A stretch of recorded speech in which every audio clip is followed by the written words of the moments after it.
ତ ସାଙ୍ଗମାନେ ମୁଁ ଏବେ ବାହାରି ଯାଇଛି ସାଇକେଲରେ ବୁଲିବା ପାଇଁ। ଦେଖିପାରୁଥିବେ ସାଇକେଲଟା। ଆକ୍ଚୁଆଲି ଏଇଟା ଆମ ସାଇକେଲ ନୁହଁ, ଆମ ରୁମ୍ ପାଖରେ ଜଣେ ଭାଇ ଅଛି, ତାଙ୍କୁ ମୁଁ ମାଗିକି ଆଣିଛି ସାଇକେଲଟା। ତ ଏଇଟା ଦେଖନ୍ତୁ ଆମ କମ୍ପାନୀଟା।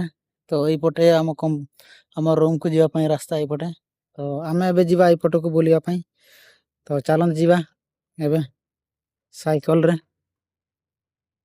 ତ ବହୁତ ଦିନ ପରେ ଆଜି ମୁଁ ସାଇକେଲ ଚଲାଉଛି, ବହୁତ ଭଲ ଲାଗୁଛି ସାଇକେଲଟା। ଟିକେ କଣ୍ଡିସନ ଭଲ ନାହିଁ, କିନ୍ତୁ ଚେନ୍ ଫେନ୍ ବୋଧେ ଖୋଲେ, ମତେ କହୁଥିଲେ ଚେନ୍ ଖୋଲିଗଲେ ଲଗେଇବୁ ବୋଲି। ତ ଦେଖିବା, ଦେଖନ୍ତୁ ଏଇଟା କମ୍ପାନୀଟା।